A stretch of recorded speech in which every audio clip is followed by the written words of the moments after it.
Welcome. Ayyappan is an amalgamation of two names, Ayyan and Appan, which represents two deities, Lord Vishnu and Lord Shiva.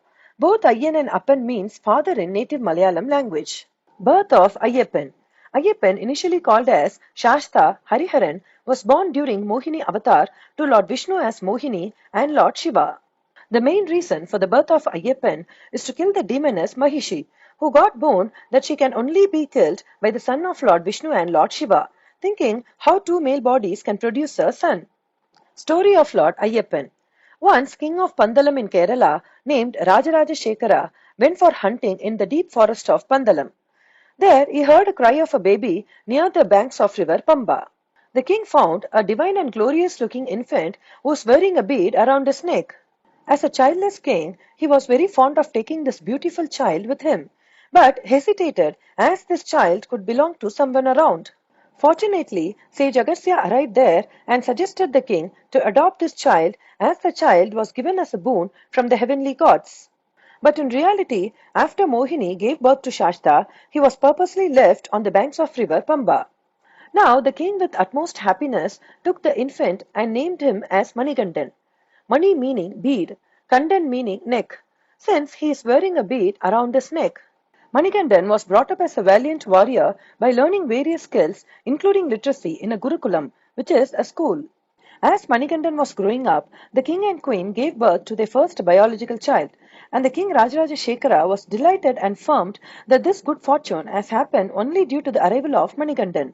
Hence, the aging king decided to crown Manikandan as the prince of Pandalam region, who eventually became the future king. This decision of making Manikandan as a prince angered a greedy minister who plots to become the future king after the demise of King Rajaraja Shekara. Hence, the greedy minister approached the queen and corrupted her mind by telling that only a biological child should be the future king and crowned as prince, and not some orphan who appeared in the forest. So the greedy minister and the queen plotted a scheme with the help of royal physician. As per the plot, the queen pretended to be affected with severe stomachache, and this illness can only be cured by drinking the milk of a tigress. The king hesitated as no one can get the milk from a tigress without being killed. But the queen was very adamant in getting the tigress milk, and also consoled the king to send Manikandan as he has grown up as a valiant warrior. The king rejected immediately, but Manikandan was persistent in helping the queen to get rid of her stomachache. When Manikandan started his journey to Pandalam forest, King Rajaraja Shekara gave him a whole coconut with 3 eyes filled with ghee, which is clarified butter, and different sweets made with ghee, as Manikandan is very fond of ghee. After Manikandan reached Pandalam forest, he started searching for a tigress who has cubs in order to get milk. Instead, he met a demoness called Mahishi. Mahishi is a female buffalo demoness who was cursed to born this way. Story of Mahishi. Once, the Trimurtis, namely Brahma, Vishnu and Shiva, manifested into a single form and born as a single child named Dattatreya to the great sage Atri and his wife Anasuya.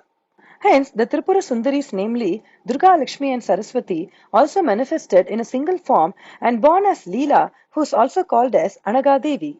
After a certain age, Dattatreya and Leela, who are the manifestations of the Supreme Trimurtis and Tripura Sundaris, got married and started doing penance together in order to achieve the ultimate liberation. Although together they both attained equal liberation, wisdom and knowledge, Leela stated that she was the one who attained higher wisdom than her husband Dattatreya. But Dattatreya opposed this and said that he was the one with higher wisdom. As like any other couple, Leela was very persistent in her objective. Hence, the angry Dattatreya immediately cursed Leela to become a Mahishi, who is a female buffalo demoness. In return, Leela, with her powers, cursed back Dattatreya to become Mahisha, which is a male buffalo demon. After cursing back each other, Dattatreya and Leela were born as siblings as Mahisha and Mahishi. They both started torturing humans and devas, but eventually Mahisha was slaughtered by goddess Durga Devi, who later called as Mahishasura Mardini. Seeing this, Mahishi got scared and started doing severe penance towards Lord Brahma in wanting for immortality. Pleased Lord Brahma appeared before Mahishi to give her the desired boon. Mahishi then asked Lord Brahma that she want a near immortality boon and can be killed only by the son of Lord Vishnu and Lord Shiva, which is impossible to occur as it is against the laws of nature. Lord Brahma granted her the boon. After the boon, Mahishi was elated that she tricked Lord Brahma and got the immortality boon. Hence, she considered herself as invincible and started torturing humans, devas, and all life on planet. Mahishi went to Swargaloka, which is heaven, and took Lord Indra's throne and sent all devas to exile. As her immoral acts were uncontrollable, Lord Brahma instructed Dattatreya to take a form of a Sundara Mahisha and enchant her. Hence, Dattatreya became a beautiful Mahisha and bewitched and tricked Mahishi and brought her from heaven to earth in the deep Pandalam forest, where Manikandan was arriving to get the milk from a tigress. Mahishi met Manikandan and started attacking him, but he defeated her single-handedly. Attracted towards Manikandan's valor, Mahishi asked him to marry her. But as Manikandan is the son of Lord Vishnu and Lord Shiva, and that the true form of Mahishi is Leela, who in turn the manifestation of Tripura Sundaris, he considered Mahishi to be equivalent to his mother. Hence, Manikandan rejected and liberated by killing her. Mahishi, who now became Leela, reconnected with her husband Dattatreya. After defeating Mahishi, Manikandan came to his kingdom riding on a tigress surrounded with her cubs. Seeing this, the entire Pandalam kingdom, including the king and queen, shocked and realized that Manikandan was not a mere human, but a god. Hence, the king decided to build a shrine for Manikandan. Manikandan accepts this and shot an arrow to point out the place for his shrine. The place where Manikandan's arrow fell became Sabarimala, on the banks of river Pamba. A separate shrine was built by Bhagavan Parashurama. Since then, he is being called as Ayyappan, Ayyappa Swami, Dharma Shasta, and with a total of 108 names. Here, Ayyappan blesses the devotees in the form of a 12-year-old celibate young man in a unique sitting position. And the reason for this unique sitting position is that when Ayyappan was sitting in his newly constructed shrine, his adopted father King Rajaraja Shekara came to visit him. When Ayyappan tried to stand to welcome his father, the king immediately stopped him by putting his upper garment surrounding his legs. Hence, Lord Ayyappan remained in the same form till date. Fasting and Irumudi custom in Sabarimala. Devotees who visit Sabarimala started their fasting as early as 40 to 48 days in advance, where they follow a strict vegetarian diet and tidiness. They wear beads around their neck called as mala and wears black, blue and sandal-colored clothes.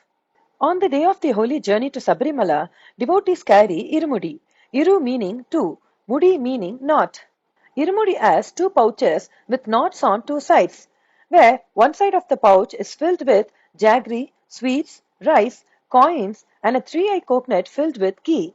This item represents when Ayyappan as Manikandan was carrying from his kingdom to Pandalam forest given by his king father Rajaraja Shekara.